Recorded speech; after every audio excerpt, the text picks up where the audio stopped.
কংগ্ৰেছৰ ৰাজত্বৰ দিনত 1947 চনৰ পৰা 1977 চনলৈকে শিক্ষামন্ত্ৰীসকলৰ তালিকা চাওক। তেওঁলোকৰ নাম জানেনে?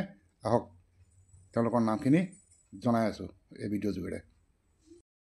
কেন্দ্ৰীয় শিক্ষামন্ত্ৰী: প্ৰথম মৌলানা আজাদ, দ্বিতীয় হুমায়ুন কবিৰ, তৃতীয় মহম্মদ কৰিম চাৱালা, চতুৰ্থ ফখৰুদ্দিন আলী আহমদ আৰু পঞ্চমজন কেন্দ্ৰীয় শিক্ষামন্ত্ৰী নুৰুল হাছান।